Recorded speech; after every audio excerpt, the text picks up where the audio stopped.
Hello, we're back to reading our story, Singing Brook, and now I have some questions that I want you to answer about Singing Brook. So, again, here's our title page, Singing Brook, and we know that this is a fawn and it's in the woods. Um, so, by now, you should probably have read it a couple times, and you know Singing Brook is not actually water or a small stream. It's actually our character's name. So if you need to go back over your preview words, the words are lodge, yawn, moist, braves, owl, stretch, tribe, gather, ponder, breeze, faint, soothe, hawk, fawn, chant, and hunting. And if you don't know what chant is kind of, it sounds like almost like singing. The Indians would chant or like have a special way of singing. Okay, the next page is our phrases again. Left the lodge, mist and fog, snag a deer, gather wood, deep gash, deer, elk, or moose. Her task was done, standing in a grove, a chant of thanks and look of trust. So a chant of thanks would probably be singing their thanks. They were grateful for something. Okay, so I added those audio buttons so you're able to listen to the story as well as read it. So I'm going to read my questions. So I noticed that I underlined some information. So underlining information is a really good strategy for helping us monitor our understanding. It's also called what our teachers are going to be talking a lot about next year is called annotating. So I'm doing some annotating when I'm underlining some important information. Also, our questions in the story is another way of annotating. I'm giving you the questions right now, and your answers are annotating or keeping track of your understanding. So, this is all kind of good practice and skills that we're going to be using for next year. And I want you to be ready for it. Anyway, I'll read the questions to you. So after you read the story or even read this page, you're going to go back to the questions. Who is Singing Brook? And notice how I made certain parts of our question bold. That means I want you to use those words in your complete answer. Singing Brook is, and I want you to be specific about who she is.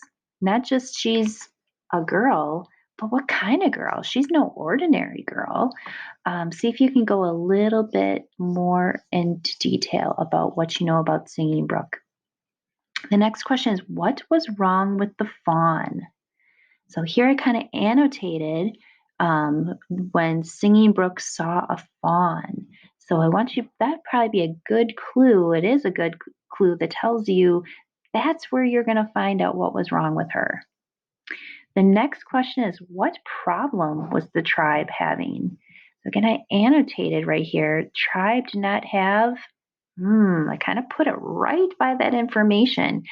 So use the bolded words to start your answer. The problem the tribe was having was, and complete your answer.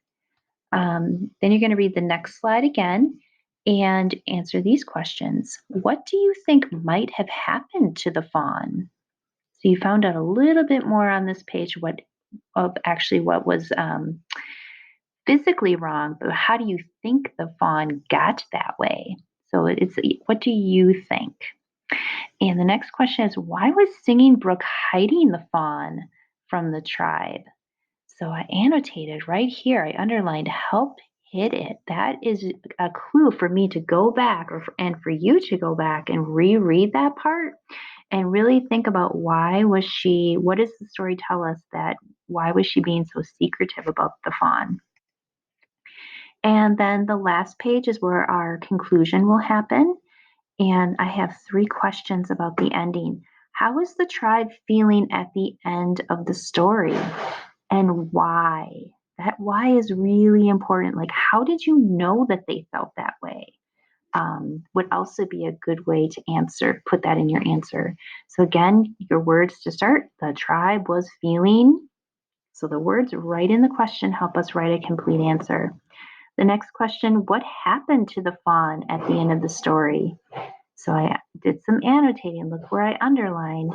The fawn, that's how you start the sentence. The fawn, what happened to it? The fawn, okay. Kind of giving you a cliffhanger because I want you to add your information, looking in and answer a complete sentence. And the last question is, what was Singing Brook singing or chanting thanks for at the end of the story? Singing Brook was singing thanks for, and then tell me what she was being thankful for.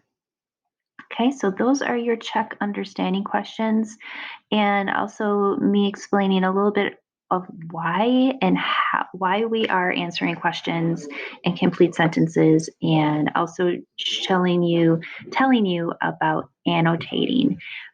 So hopefully this will go well. If you have any questions, you can give me an email and we can work together. You're doing a great job.